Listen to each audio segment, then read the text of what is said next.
Discover the best in local business news with a subscription to the IBJ and Inside Indiana Business. For a limited time, try us out for just $1 a week for 8 weeks. Claim this limited time offer now at ibj.com/trial offer.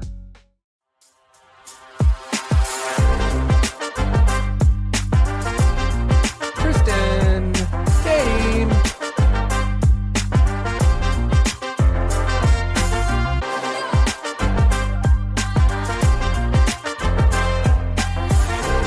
Hello.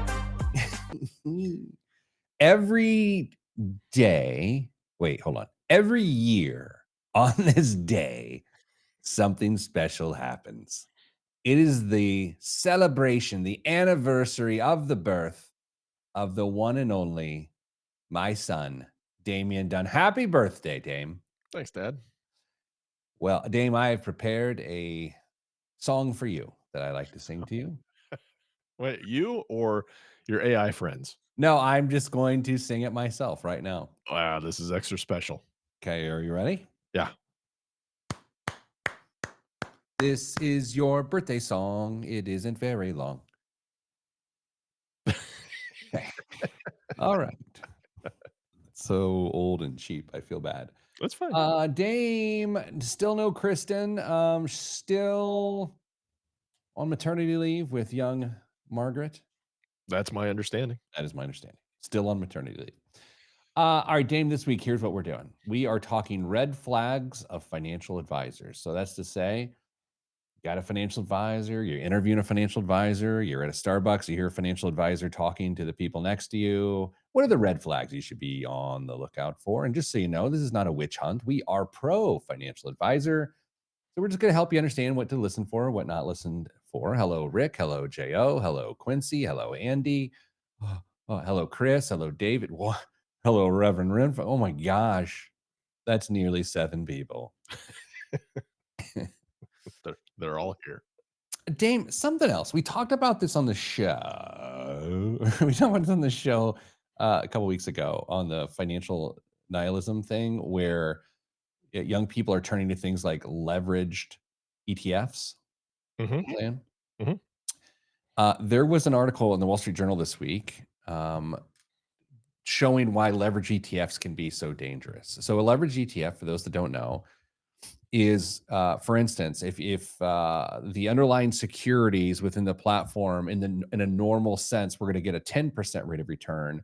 If it's a 3x leverage fund, you get a 30% rate of return. Of course, if it goes down 10% in a normal environment, the leverage fund will go down 30%. But these are meant to be short-term holdings, like you hold it for a day, maybe a week, maybe.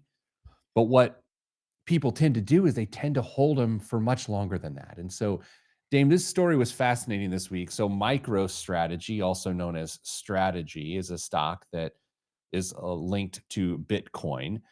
And it's had a pretty good year. In the last 12 months, ending this past Wednesday, it's been up 28%.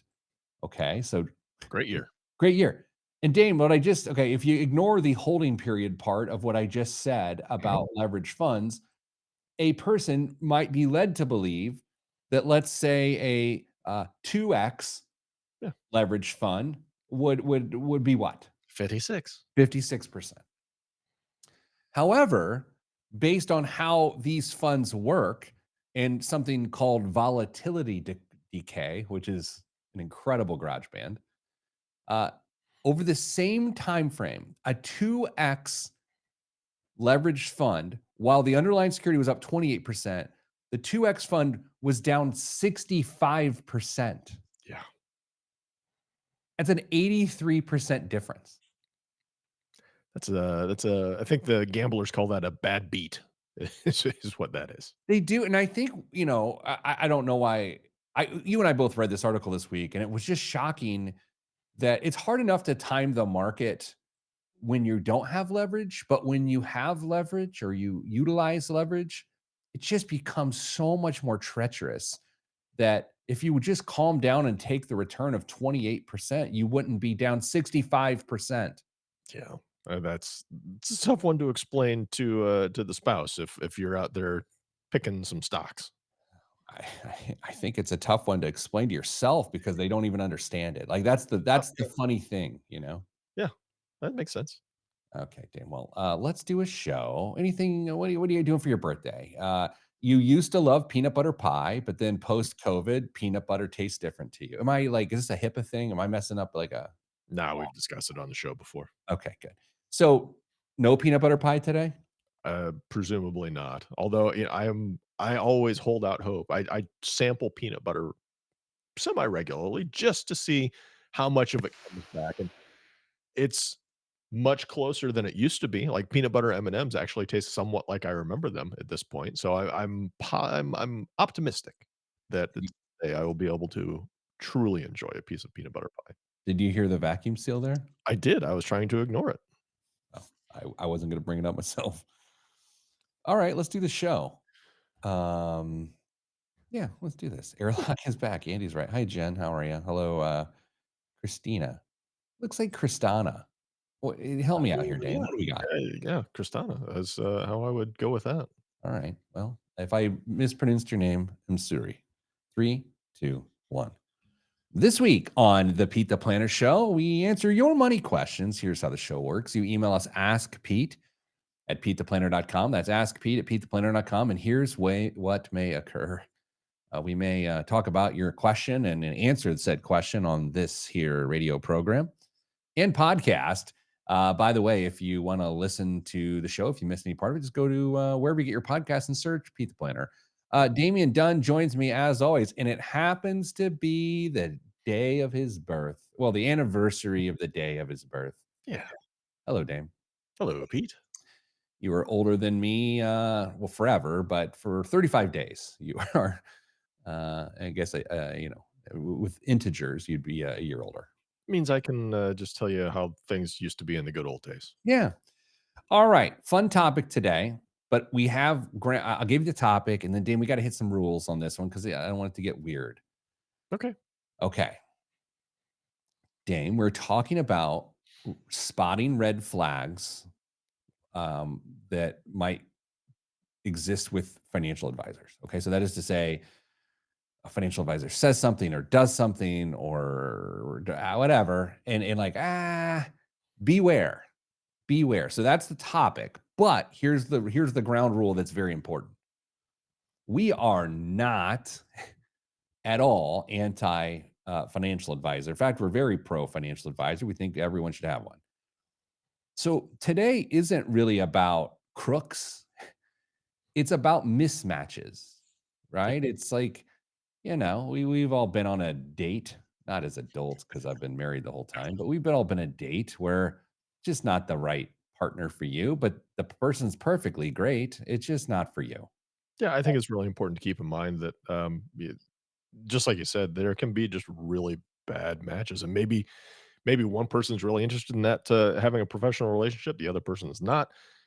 That's definitely not a relationship you wanna try and pursue or force. You wanna find, somebody that you can partner with that's got your best interest in mind, that is gonna give you the time, the attention that you deserve, and especially in something as important as this. So here's the great paradox of financial advice, especially seeking it from a paid professional. People crave guidance, Mhm. but absolutely fear being sold to. And so I'm not saying take everything with a grain of salt because that's not the point. But Dame, I think people naturally take advice with a grain of salt because they're entering into a relationship in which they compensate a person to guide them. So that guidance can feel as though it's impacted by the compensation itself. Yeah, until you, as the advisor, can prove your worth, to them, that you are who you say you are. I mean, there's going to be some questions about your motives on what you're doing, what you're saying, or maybe the products that you're suggesting to them. Is there bias in the selections that you're making? Because this, as I said, is a very, very important topic, sensitive topic, one that's going to determine the long term success and enjoyment of a big portion of somebody's life, and they want to make sure that you, I should say, have, as the advisor, have their best interests in mind. And until there is that floor established, it could be contentious. Now, Dave, I don't know how you feel, so I'll put this out there, and then feel free to swat it back my way with your pickleball paddle. By the way, is it a racket or a paddle? What do you use for pickleball? I think it's a racket, but I could be I don't know. I guess I'm getting to that age, I should probably find out. You should. Um, Here's the thing. I actually don't care the compensation structure of a financial advisor. I think in this world, a lot of people like, if it's commission, they're a crook. I just disagree. They're fee only, they're ethicists, and they're fiduciary. It doesn't matter. Like to me, it doesn't matter. It's how the compensation is discussed. I'm curious how you think about that, and then I'll give you an example depending on how you feel, or I might just bail on this topic out of embarrassment. Anytime you're talking about compensation, the conversation has to be very transparent, and if there's any, uh, pausing, any reluctance to discuss how that person's gonna get paid, that's one of the red flags. We'll probably get to that in another segment and deeper, discussion, but, um, there are there are flaws with every compensation model if somebody wants to lean into it, and there are advisors who successfully navigate professional relationships regardless of the compensation model. So I have ones that I prefer just because I think they're better fits, maybe philosophically with how I would run a practice if I were doing that today.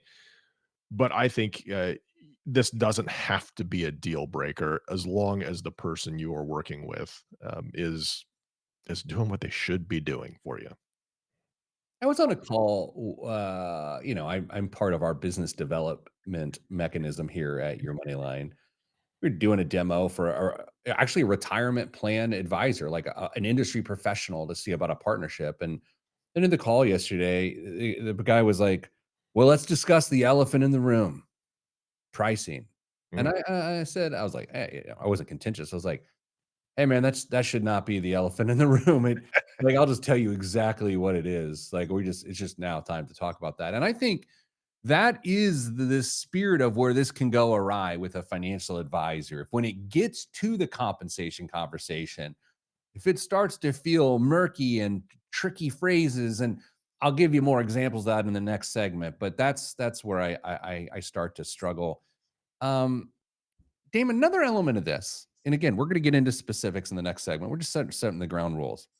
Here's a dynamic that makes this very difficult. Let's say you've got a relationship between a financial advisor and a client, Mhm. and it's not good. It's not a good relationship. In 99% made up statistic, in 99% of situations, the client's going to be the one that's going to have to break it off because the advisor is compensated to keep it going. So talk to me a little bit about that. Hey, you actually should fire clients where you have a mismatch, but the compensation doesn't incent a person to do that. Very rarely will an advisor fire a client, for exactly what you said. They'll, justify it by bumping them down a service level or a grade in their book, just to retain that revenue, because gosh, there may be a number of reasons, but that's the common path for advisors. You, as the client, as the customer, you're gonna have to be the one that's proactive on this because, they are, as Pete said, incentivized to keep you around, and, by the way, I understand there's plenty of, internal momentum when it comes to finances. People don't change banks very often because it's just a hassle, and when you're thinking about changing, advisors and something like this, again, it's gonna be a hassle. You're gonna have to go and interview some additional advisors and figure out if there's a new better approach that somebody else can give you that attention that you deserve, as well as just going through the process of signing new paperwork. Now thankfully it's all done pretty much digitally these days. It's a lot easier and a lot faster, but then the accounts have to transfer and you have the additional meetings to get everything set up, and it's just a lot of time and effort to do that. But I would argue it's absolutely in your own best interest and worth your time to break away from an advisor you feel isn't a good match from you. So it's one of those things you just kind of got to do. You remember when you were first getting clients young in the business and you'd come across you have a prospect, or and that's the thing, they're still called Yeah. prospects. There's nothing wrong with that.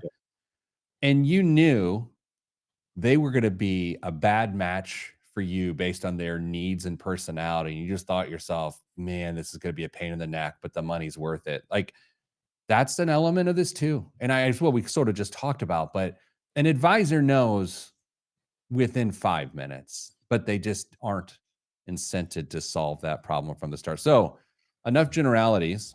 Dame, coming up after the break, the red flags. Usually you just hear them at Starbucks. I love sitting at Starbucks hearing a financial advisor chat up a couple. It's one of my favorite things in the world to do. So we'll talk about what I might hear and what you might hear. All that's next on the Pete the Planner Show. I'm Pete the Planner. This portion of the program is brought to you by Herculean Meal Prep. You know, one of the hardest parts of being an adult isn't paying bills or figuring out which streaming service raised its prices again. It's figuring out what to eat for lunch. How did we get there? Every single day, what do I eat for lunch? It's hard. That's why I eat Herculean Meal Prep every stinking day. I'm not kidding. These are what I put in my face every day, and they aren't microwave sadness meals. They're actually delicious and healthy. They've somehow cracked the code on making food taste great and keep you and me on track. I can grab a Herculean meal, heat it up, and in 3 minutes and 45 seconds, boom, or beep, I'm eating a smash burger bowl, a salmon with pesto pasta, or a ridiculous buffalo chicken mac and cheese that somehow they figured out how not to make it kill me. They've basically removed all of my excuses for eating poorly. And look, I'm not just saying this because they sponsor the show. As I've told you, I'm only taking sponsors of things I actually use. I'm saying it because I literally open my freezer and smile when I see those little black Herculean containers staring back at me, little trays of discipline and joy. There's 16 in my freezer out there right now. So if you want to eat better and save time and stop pretending Meal Prep Sunday is ever going to happen, go to HerculeanMealPrep.com or visit one of their indie locations and tell them Pete the Planner sent you. And you can join me in the Herculean lifestyle. One microwave beep at a time. I don't know if anybody from Herculean is listening to this. I hope they are. But once upon a time, there was a very limited run of a special production called Pete's Eats that we did. And I think it would be amazing if they did just like a couple special meals. They're like Herculean meal prep or meals, Pete's Eats special with your face right on that box. I've told you, I want to go to their prep kitchen. I want to like go. You remember I watched the Food Network back in the day, and they take you inside the Buffalo Wild Wings test kitchen, and they're like, "Oh, we're making a new sauce. It's burn your face off cheese flavored," and then people would taste it with little wooden sticks. I've always wanted to be a wooden stick licker. You know what I mean? Like, I'm gonna put this in the market. I'm gonna say yes, just because I don't want you to explain it. I literally went to Herculean yesterday on the way back from a meeting, and there are 16 meals in our fridger out there. It's called. Yeah, A lot of people call it that. of course it is. Okay. Well, I mean, that's 3 weeks, Pete. yeah. Now, dude, I got some. I told you last week on the show. I got some travel coming up. Then it is. You got one night in Vegas. I have one night in Vegas coming up in like 2 weeks. It's to myself. I got to go to this happy hour thing. I could go and hey, I'm happy. Then I could go do what I want. What do you do one night in Vegas by yourself? Probably sit in my room a lot, honestly. Yeah. I mean, there's gonna be a lot of that. But here are the options I'm thinking about. I mean, here are the natural options, right? Go to a nice restaurant. I was gonna say this the tees up for you very well because there's a lot of good places that you could choose to go have a meal. Go to a show. Mhm. Go gamble. And go find myself in other forms of debauchery.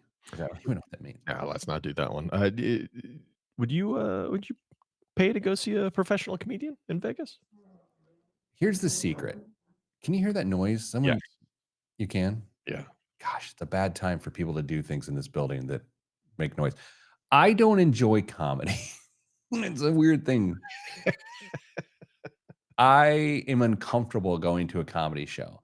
And it's not that I'm some comedy wizard because clearly I'm not. It's just sort of when you know the secret behind it a little bit, it takes the magic out of it. Hmm. I don't know. That sounds absurd, and I apologize. I just thought you didn't want to go because you're afraid people would recognize you.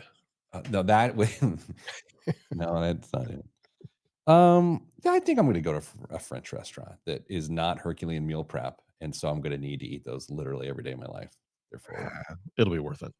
okay, Dan, back to the show. Actual red flags. Like, let's give actual content. Okay. 3, 2, 1. Back on the Pete the Planner show, talking how do you spot red flags with a financial advisor as we set the ground rules in the last segment, if you happen to have missed it.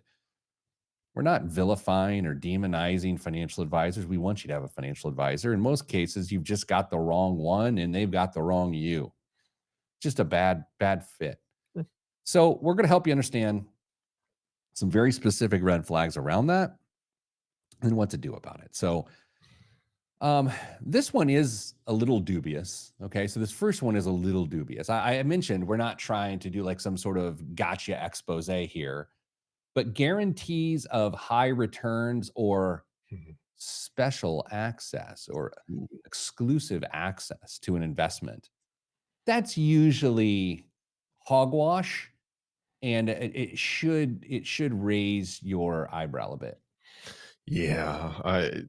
Are we going to talk about our friend who's been splashed across the news over the Maybe last? not by name. Yeah. I Uh, mean, not for any reason. I just don't want to get involved again. yeah. So you will run across this, and is as uncommon as Pete and I would like to think it is, and I guess on percentage, it probably is uncommon. But man, for the right advisor, the a specific kind of advisor, not the right advisor, a specific kind of advisor who is looking for very specific clients who they can lean into and be that comforting uh, professional who is going to take care of them and promise them the world. If you know that you are susceptible to a little bit of anxiety in this particular area, and they know that too, and they are promising you guaranteed returns, um, one of two things is about to happen. One, they're going to sell you an annuity, or two, they don't have your best interests in mind, and that's probably as specific as we can get with something like that. Yeah. Oh, that was a weird sound. Did you hear that? Anyway, here's how I think of this too. I'm gonna paint a picture for you. Let's say you've never had a financial advisor.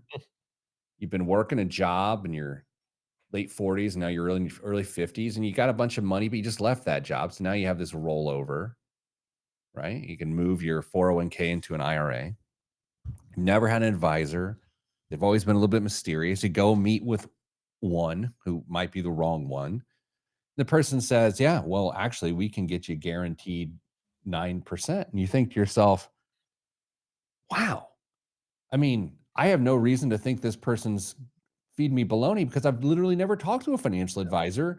And maybe that's why people go to financial advisors." So it's that little nugget alone that scares me a lot. It's just the lack of edification around what financial advisors are able to do.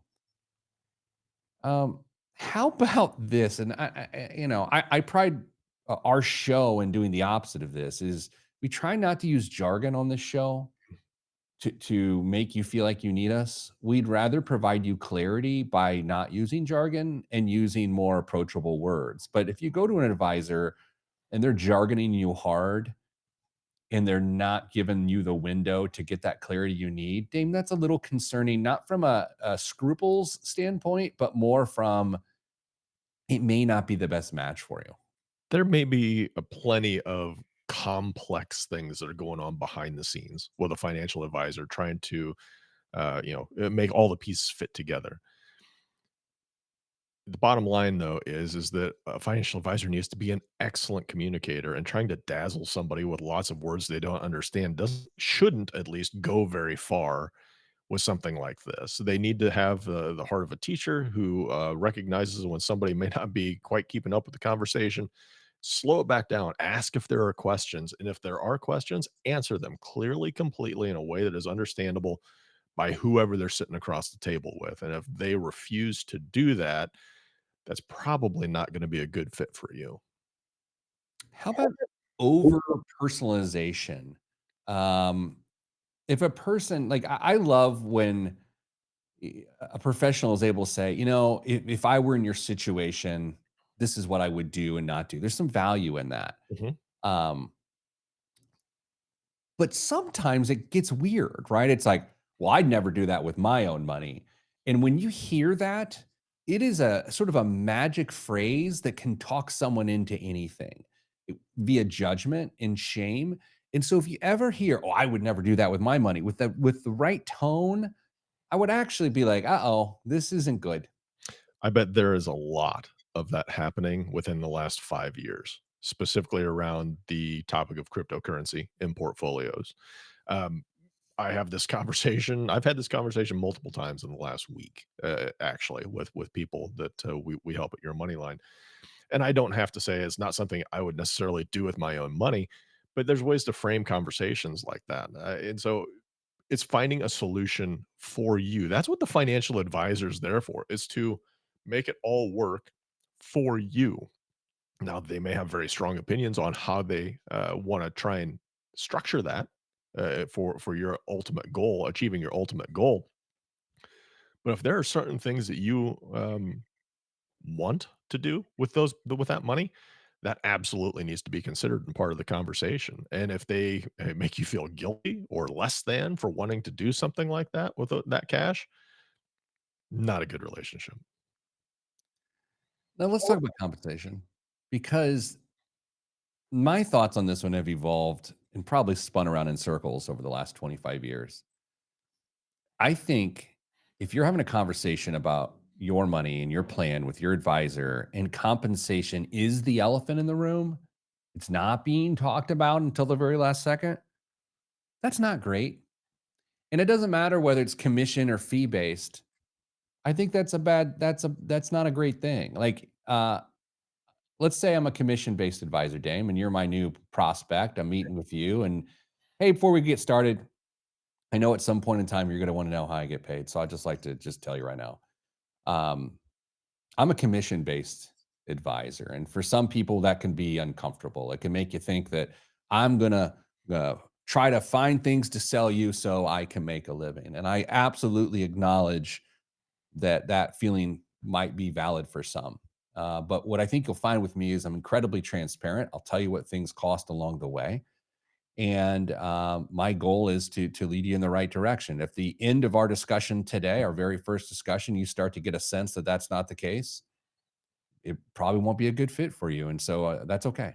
Yeah, and That's what I would say. even yeah, I think that's a reasonable explanation. Even if that's um, the case for that advisor, and they put it out there, and they are true and genuine as a professional, still might not be a good fit for somebody just because they may feel like they are pressured to make purchases or decisions that they're just not ready to do. One, it's all under the one wrapper of an advisory fee. There's less pressure to make a decision, or the immediacy of making that decision on something. Whether that's the actual case or not, who knows? It rarely is, but it's not hard to understand why just that structure in general may not be a good fit for some people. My biggest pet peeve I'm gonna have to save for after the break because it's so long that to start to do it with 50 seconds left is a bad idea. But I will say this, the weird part about that little script I just went through, that little role play, is let's say I put together a $3,000 financial plan for someone, and then on the back of that, they need stuff. They Mhm. need financial products or accounts, and then I set them up. And then in some instances, whether you like it or not, the person has to get paid a commission. If you're selling them life insurance, Yeah. or you could say, hey, I'm going to charge you $3,000, and then you're going to need to go spend $1,000 a year at some other life insurance person, or I'll just sell you the life insurance for $1,000 and charge you no fee. I mean that is quite literally the math of it. And early in my career, when I was involved with that, you just want so badly to not have that conversation, but that is a red flag. So let's do this, Dame. Let's come back. I want to calm down. I want to tell you my biggest pet peeve as it relates to compensation and financial advisors. That is next on the Pete the Planner show. I am Pete the Planner. This one drives me crazy. We've talked about it on the show. It just drives me crazy. And I saw a commercial up for it the other day. And then, like, an hour later, Sam was on the same station. The commercial came back, and Mrs. Planner's just in the room. And I'm just getting hot about it. She's like, "Hey, I don't care." I'm like, "What don't you see?" He's like, "Yeah, hey, you've come to the wrong place." Give give me some more, what was that? Up chocolate. Oh man. I sent Dame a picture of my up chocolate that had slave free embossed on the piece of candy. Dame, it kills the vibe. I think so.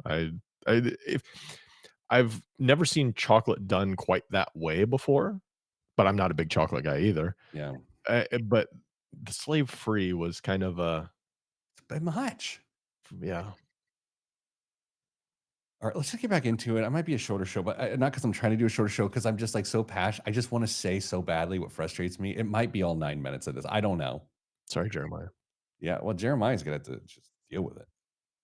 Okay, let's go. 3, 2, 1. Back on the Pete the Planner show, talking red flags for financial advisors. We want you to have a financial advisor. We don't think they're crooks. We just happen to think sometimes the pairing is bad.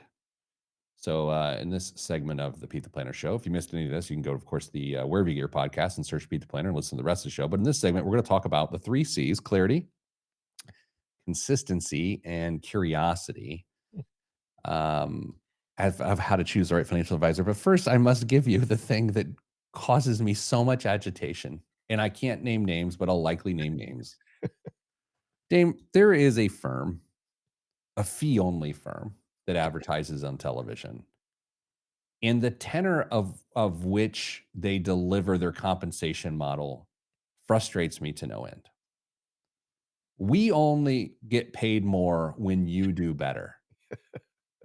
We only do better when you do better. Something in that regard. You know what I'm talking about, and you know who I'm talking about. Yes, I do.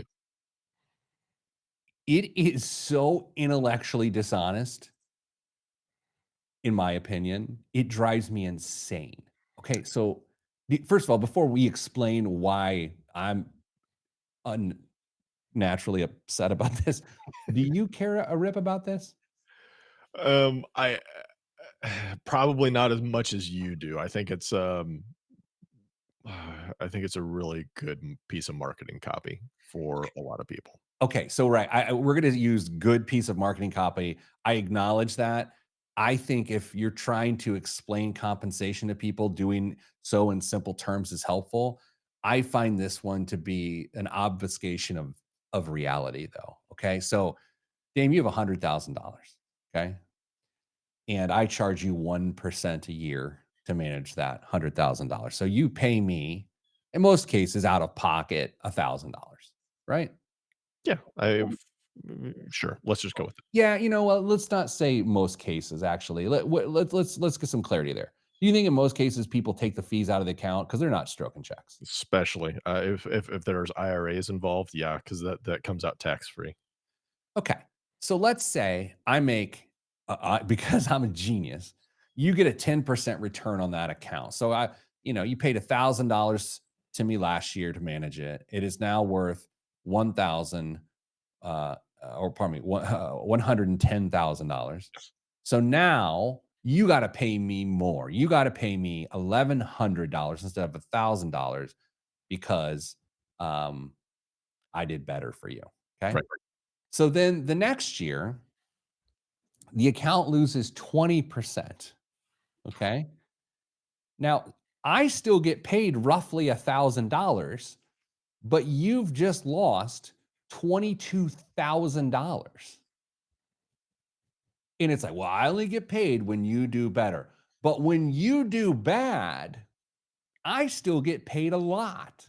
Yeah. And I think that is where the lack of clarity with financial advisors is frustrating. So there's a better way to talk about that, in my opinion, that that covers the same concept, but it's just a little bit more transparent. May I sell you those services, Dame, and how I would talk about that? Yes, absolutely. I am curious as to where you are going to go with this. This is how I go, and please, it's your birthday. My gift to you, Dave, is that if I'm full of it here, you can just please bludgeon me on the air, Okay. okay? Verbally, please. 'Cause I've been working out. I don't think you could handle me these days. You probably could. You're a lot bigger. And I don't mean bigger. Let's continue. Hey, I want to tell you how I get compensated for these investment services for you. I get 1%. Get paid 1%. Now, here's the good news: when you make more money, you're happy. And the bad news part of that is you got to pay me more money because it's just 1%. That's how percentages work. Now, the awkward part of this is uh, occasionally we're going to have a down year. It's not because necessarily I know what I'm doing or you're unlucky. There's a lot of different reasons accounts go down, but I'm still going to get 1%. So if we start with $100,000 and I lose you $10,000, you're still going to have to pay me $900 to have lost you $10,000. And it doesn't mean I haven't done my job. Doesn't mean I'm not putting work in. It's just the nature of the ebbs and flows of the market. So over time, we find ourselves aligned in making your assets go up theoretically, and I'm compensated at 1% the entire time. So I don't want you to think uh, that occasionally you can't lose money because you can. These are securities, and I will continue to get paid when that happens. I just want to get out front with you. All right, Dame, what do you do? I think it's very reasonable. I would hope that the majority of advisors, when they're talking through this kind of compensation structure, are saying that, hey, in good times and bad, up markets and down, I'm still going to get 1% or whatever that fee is, taken out quarterly, divided up and taken out quarterly of your account value. And it just means that I am there to help you know, try and guide you forward with the right investments, the right strategy, maybe prevent you from making a mistake that you might have otherwise made if you were doing this on your own, but then also to take those tough phone calls when you're uneasy and you're full of anxiety about what's going on. We'll be here. We'll help you figure that out. So there's definitely a way to message this and communicate it better. But I agree that the the company that uses the tagline that you mentioned earlier, it sounds good, but it's a lot more than that. The other thing you can do is just say, okay, well, what do you get every year from me? Yeah. You're going to get me, just like you said, hopefully trying to prevent you from making silly mistakes. And then I'm going to prepare a financial plan for you every year. And the fee you pay on your investments covers that plan. There's not a separate planning fee. There's all sorts of stuff out there now, and it's changed a lot since you and I were doing this. Is how we were doing our professional skills. There are calendars out there for advisors that there's something every month. There's a touch point or something they're covering every month for people. And it's really, really in depth and holistic for the vast majority of their clients. So it's gone are the days of just investment management, portfolio management, and updating a financial plan once a year for a lot of advisors. Some are still going to do that because maybe that's all they can afford to do, with the amount of clients that they've got. But for a higher touch financial advisor, there's a lot more on the menu on what you could expect. The next C, so the first is clarity. How do you talk about compensation? How do you talk about investments? How do you talk about planning? The second is consistency. Are their recommendations stable, or do they just randomly call you up out of the blue and it's not consistent with their normal mode of operations? Dame, this is a massive red flag to me. If out of nowhere your advisor's like, "Hey," and it's like, "What?" We talk once, maybe twice a year, and unless you're telling me the world is exploding, don't hit me with a random idea. I know people want that. That's the crazy thing. People want their advisor to go, I saw this micro cap. I want to talk to you. But you don't want that. You literally don't want anyone to do that. I I've gosh, one of the very first years I was probably in the business, when I was not even a CFP, just learning or helping somebody run their business. I remember very clearly that we called I think almost everybody that had an annuity with him when there was a new one that was out, and it was time to say, "Hey, this is a better mousetrap, and I think it works really well for what you're trying to do." And did that advisor get compensated on all those annuities that we rewrote? Yes, he did, probably to the tune of about 7% of the money that got rolled over. So, does it mean it wasn't a good fit or didn't make sense? Nope, not at all. But that's not a conversation or a phone call you get regularly in that situation. The final C is curiosity, and this is the one I think is arguably the most important other than clarity. If they don't ask you more questions than you ask them, don't do it, man. They have to have curiosity about you and your financial situation. They can't have all the answers before they know stuff about you. That's a big deal. So let's do this. When we come back after the break, we're going to do biggest waste of money in the week and the news. But I do want to hit you with one more tip about financial flags, red flags for financial advisors. All that's next on the Pete the Planner Show. I'm Pete the Planner. Yeah, I'm going to come after Blom. Before we do news, I want to hit him with hit them a little sauce. A little extra. Okay. Blom's weird today. Wonderful. That's just weird, but we'll see. We'll see. Because you're not going to guess. I'm not having you guess anything. Oh, okay. Well, this is totally different. Yeah, well. Gosh, I wasn't trying to make this show go fast. It just went fast. Oh man, David, this is what's happening actually. Excellent show, just so serious. I know. I was working out this morning. I was telling my buddy because I had the show today, and I'm like, gosh, I had like not a lot of juice going this morning. I was like, I don't know how I'm going to be remotely entertaining for an hour today because I just don't feel it. Oh well. Maybe this is a value tilted show instead of entertaining. I also like the idea that I think that people think this is entertaining. Oh boy. Oh boy. So we work at a pretty fun place. Mhm. Earlier this week, I showed up to work and someone had hung a canvas of art on one of our walls that is like an AI generated image of one of our software engineers dressed up as a wizard. They just hung it on the wall. No one knows who did it, but it's like the greatest, weirdest thing ever, Dame. And it was, I saw it happen and I was like, gosh, this is a weird place. And I love every second of it. It really makes me hope that there are additions to the weirdness that just pop up every once in a while. I think it's stuff like that that just puts a smile on everybody's face. I think it just like it works so much with your coworkers. You're with each other all the time. I want to have a good time. I want to like accomplish things and have fun. I just want to have fun though. I Yeah, mean, we're with them all the time. yeah, it's great. I mean, it wasn't malicious at all. I mean, it's awesome. It's great. I hope there's a gallery that starts in our office soon. Be lovely. All right, let's do this. Weird Blom. Sorry, why so serious, David? I don't know. There we go. A little something for you, a little juice. Oh, Dame, here's something for you. I was actually going to start the show this way, and this might describe why I'm a little down today, just energy wise. So I took a couple of the boys out for happy hour last night Mhm. in the office here. Some of the younger fellas and Chad, who's not a younger fella, but he's younger than us.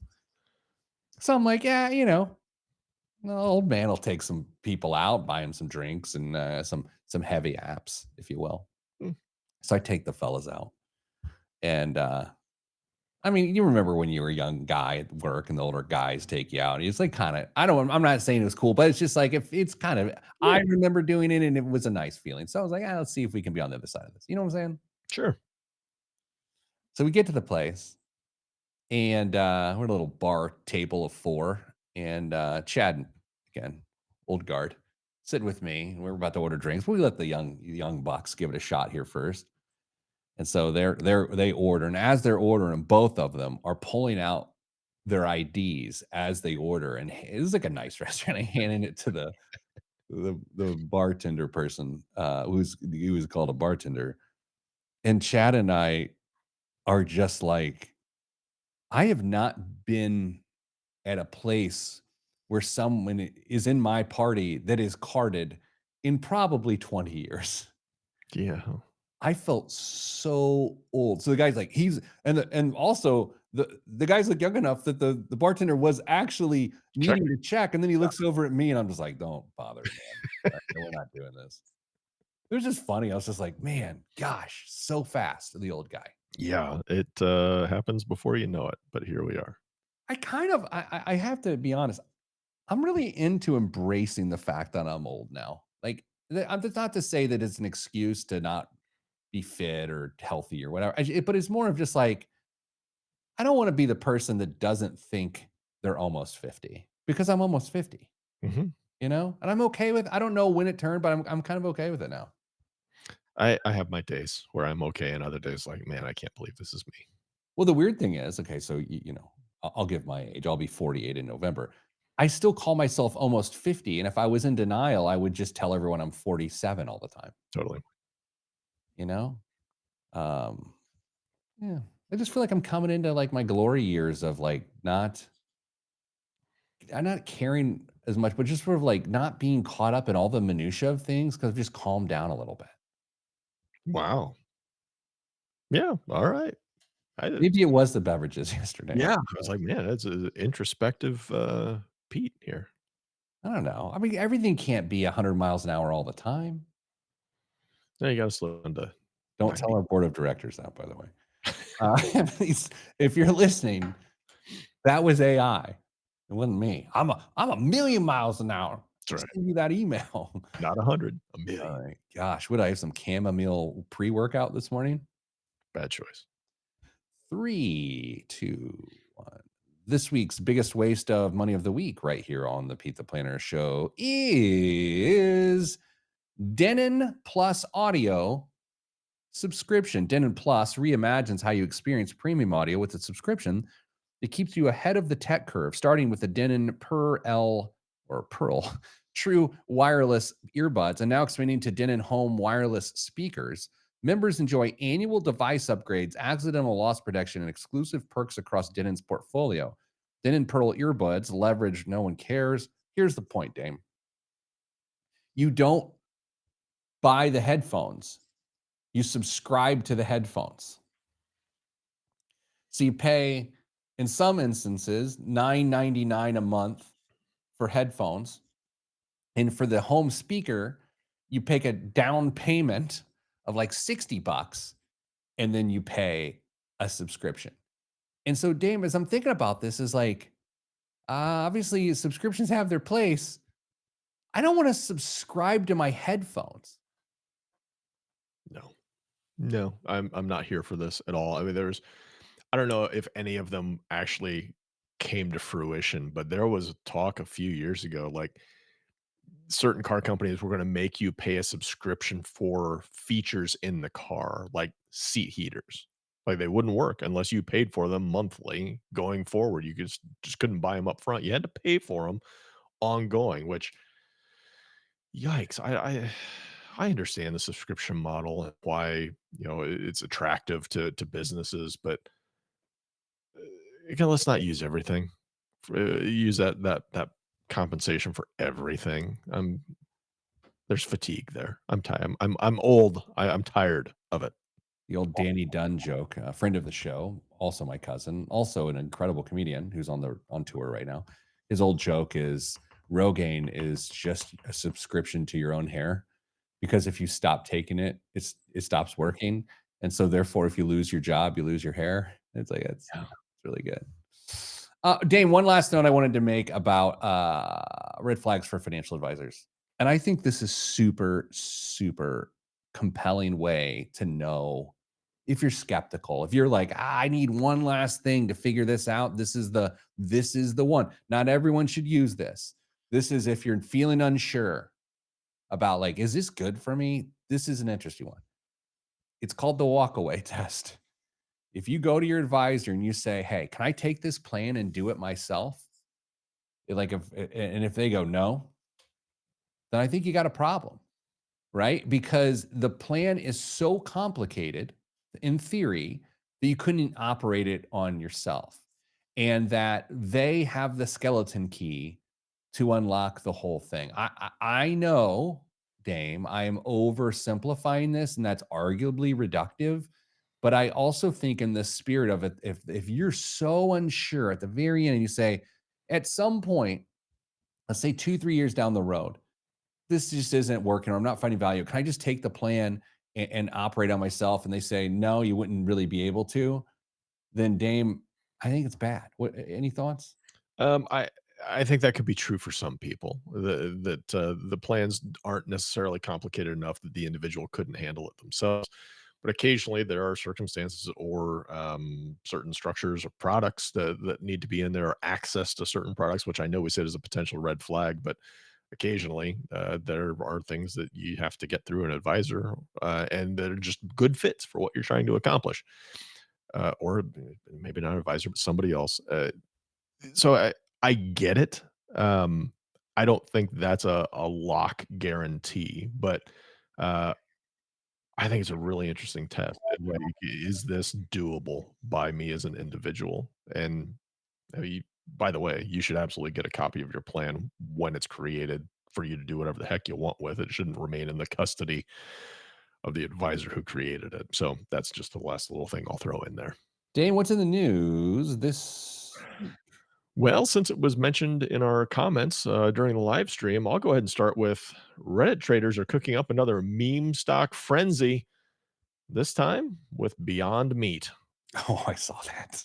The plant-based burger maker stock surged nearly 250% at one point this week, driven by social media hype and a new distribution deal with Walmart. Leading the charge is Dubai real estate developer known online as Capybara Stocks. He claims to have bought 4% of Beyond Meat's shares and told the Business Insider publication that the company's recent debt swap could actually be a good sign. The swap quadrupled the number of shares and sent prices tumbling from just over $2 to around 50 cents last week. But the stock rebounded to close at $3.62 cents a share at one point this week. Dramatic twist for a brand that once symbolized the plant-based revolution. Beyond Meat went public in 2019 at $230 a share. But consumer appetite for fake meat and investor enthusiasm have both cooled since then.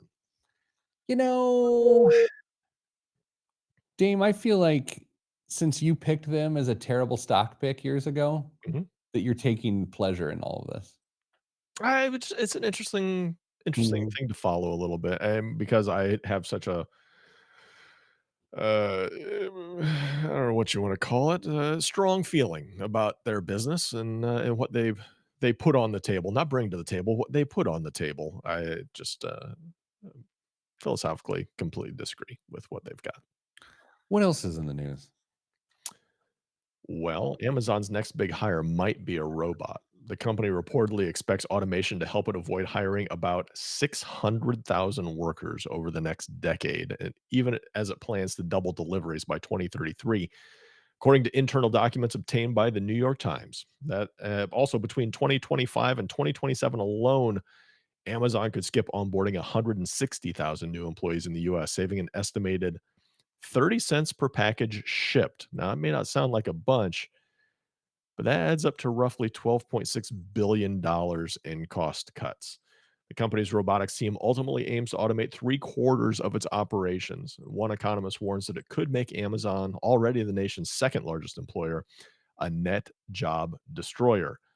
To soften the image, the New York Times reports that Amazon is pushing executives to use friendlier terms like cobots instead, Oh, instead what's of that? robots, and to highlight community efforts like their partnership with Toys for Tots. You know, mixed feelings here. It is efficiency. Mhm. Some businesses, not talking about ours, some businesses don't feel like their responsibility is to just create jobs. It is to create profit for their shareholders. and to find efficiency. Yet it kind of stinks because it sort of feels like more profit for the investors and less humanity for, well, humans. Yeah. Mixed feelings. Yeah, totally. Totally get it.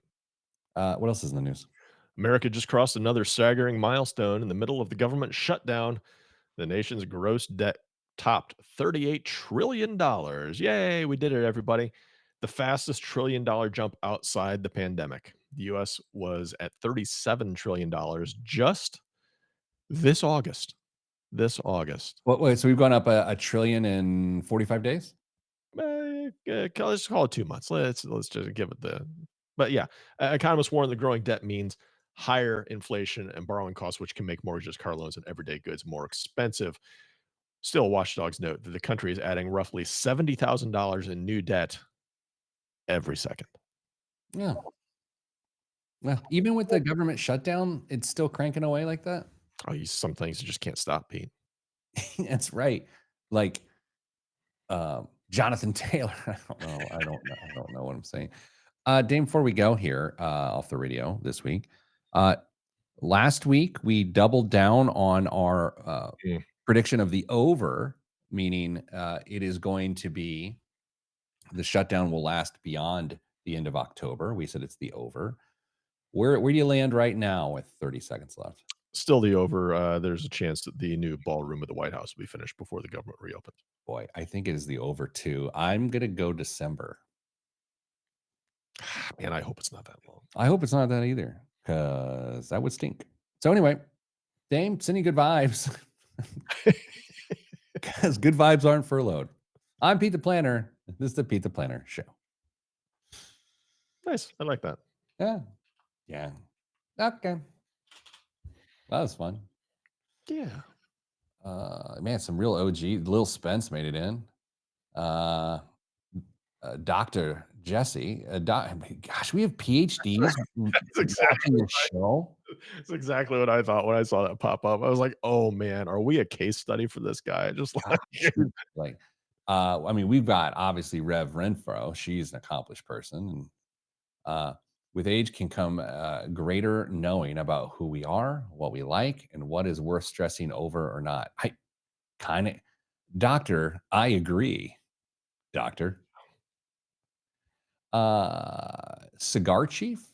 I've embraced being an old man, almost 60 here. Yeah, I kind of like it. I don't use it as an excuse. I kind of use it as an empowerment for myself, but I don't know, maybe not a thing to talk about with a fella on his birthday.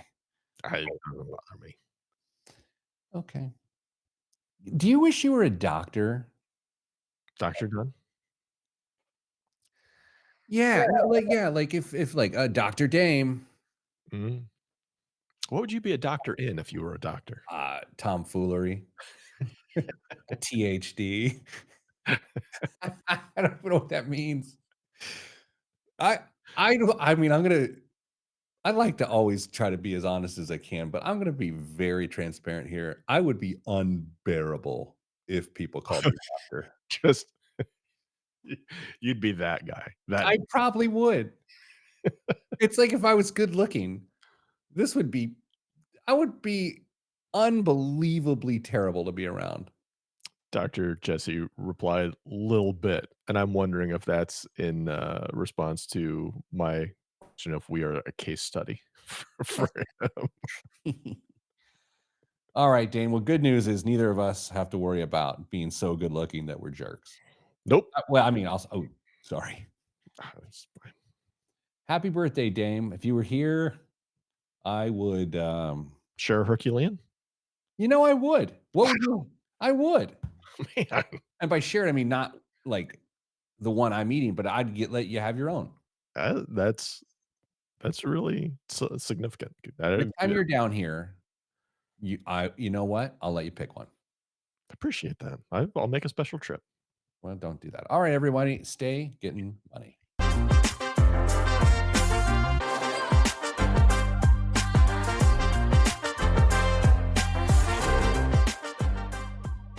Curious about what's shaping law in Indiana?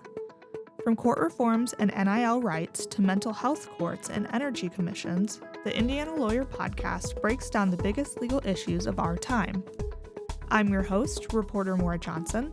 Join me every other week for your insider guide to what matters in law and why it impacts you. Subscribe now in your favorite podcast app or at ibjpodcasts.com. The IBJ Media Podcast Network is the soundtrack of a growing state. Indiana is on the move, and you can hear it happening on the IBJ Media Podcast Network. We bring you the voices at the center of our economy, our courts, our companies, and our communities. Subscribe now and be part of the conversation that's building Indiana's future. Find all of our shows by searching IBJ Media in your podcast app or visit ibjpodcasts.com.